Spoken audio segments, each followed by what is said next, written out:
once. You're like, Tweak won a bracket with this character by full hopping over and over again. I bet I can do it. No, there's a reason he doesn't play Squirtle anymore. Tweak won a bracket by Chromociding like 50 times. I believe it, yeah. No, he literally said, he was like, I was a villain at the beginning of Ultimate. Just go to locals, pick Chrom, and just Chromicide everyone. Messed up. He was like the national version of Sunday. Shout out to Sunday. True. Got all of his good bracket wins with Chrom up B. Alright, here's the, let's see if he passes the test. Okay, he's playing really grounded. I like that a lot. Daniel, the infamous Daniel Dancing Blade in every situation to cover everything. It's just so many players expect for you to just go for that sort of slow falling drift forward air, and that's very parryable. Something that Daniel definitely didn't really feel quite accustomed to before playing in Auburn, but everyone in Auburn scouts for landing aerials. Yes. So now that mix-up has thoroughly ingrained itself into his play. And also, now we're already seeing the switches come out from Cosmic, two in fact, but one of them was at a disadvantage, which I'm curious to see how Daniel will deal with, if he'll sort of have the presence of mind to expect for a switch to come out, because it is a frame one option. Daniel obviously loves going for the Nair 1 to forward smash confirms, and there will definitely be an interval in there where Cosmic will just be able to switch. But so far, Daniel playing really well. Daniel started off the game by just juggling really, really well. Like he threw Squirtle above him, and then he said, "All right, your character has trouble landing." Right, one of the pitfalls of Pokemon Trainer. Kept him in disadvantage for the entire stock until he got the edge guard. That was just good, solid advantage state. Yeah, and also just to speak on the actual like ledge trapping or just the general ledge pressure, such a good down tilt there, perfectly spaced in order to get right under that little cavity in the shield where the shield vitality had exposed Charizard, and then just going off stage and ripping the Dancing Blade, because it's so much harder to tech on this stage than it is on other stages. Now we're seeing the counter come out, but just gonna Flare Blitz right back onto stage is Cosmic. I'm seeing Cosmic kind of default to shield in these situations. I would not be surprised if this ended with a shield breaker here soon. We know Daniel likes to rip him, but he's been really conservative with them.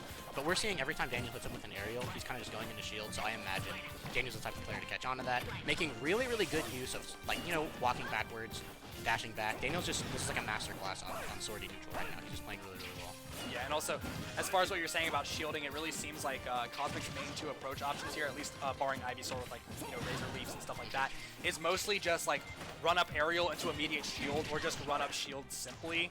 It's a little weird. Yeah, we saw the shield breaker come out. It's a little weird. I think a lot of times you see with Pokemon Trainer players, like, their neutral, rightfully so, really depends on the character they're playing, but it's Cosmic is only grabbing when he's Ivysaur, right? Like, counter? Ooh, yeah, kind of a little bit misspaced. Doesn't notice it as a regrab. That's okay. Daniel just can actually work on ledge trapping, probably gonna nair. Good. I love the up tilt there. Yeah, immediate up tilt covers him trying to hit a button. So Daniel just holding center. I like it.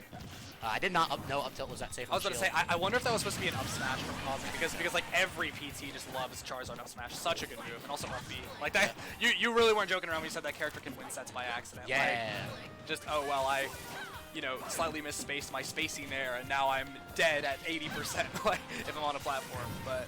I know Daniel's big thing is edge guarding. I really, really like the way he's been playing this. I was about to say, we're definitely seeing the most ledge trap centric play from Daniel pretty much ever. Yeah, which I love to see, because like a lot of the time he would kind of just run off and fare like a bot, like a very good bot, perhaps a level 11 CPU, but start running. Seeing him go for these ledge trap scenarios is making things look so much better.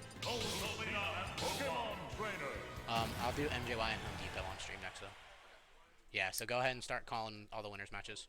Leave me Home Depot and MJY, and then Pulley and Hot Dog. Yeah, I was going to say, I want to put Jake on stream. Good.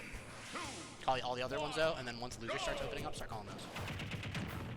Well, we're going to see FD here, and Cosmic already sort of starting to open things up here. We saw a run-up immediate back air. It looks like they might be trying to opt for a more aggressive style of play this time. Sticking on the Squirtle, seeing sliding F-tilt into forward, or rather into dash attack. Classic PT confirm, and now just going for a lot of whiff punishing by the ledge. This is tough. I was about to say, this is definitely the most without answers that Daniel has looked in this set already, and it's just the first stock of game 2. I don't know that Pokemon trainers really like FD. I really hate going here if you're a Swordy and you have to play against Squirtle. Yeah, and you gotta give yourself an out, Yeah, you can already see that, like, Daniel's famous, I guess, issue with shield pressure is already sort of coming out.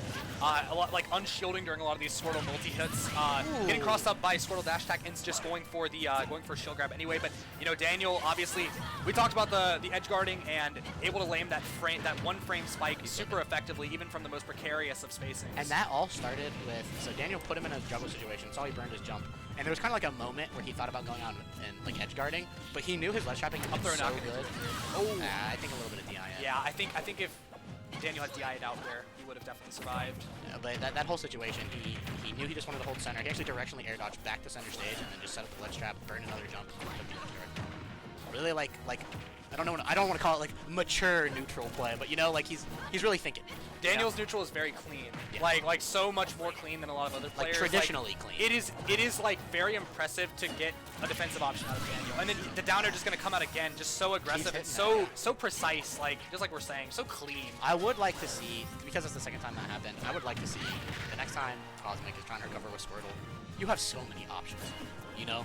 Right? You can switch to Ivy and Tether, like you can stall forever. Yeah. You can switch to Ivy, go for the Tether cancel, switch to Charizard. That was really, really good, because other than the guaranteed Lucina downers that he's had, he's been opting to ledge trap the entire time, and then just ran off into the edge guard. That's how you do it. Yeah. You condition someone to think you're going to stay on stage, keep him in the corner, and then you just run off and like pull the trigger. Yeah, and you can definitely tell Cosmic was not expecting a tech situation there. Just went straight down, fell like a brick. So now we're going to see the #1 seed, MJY. He won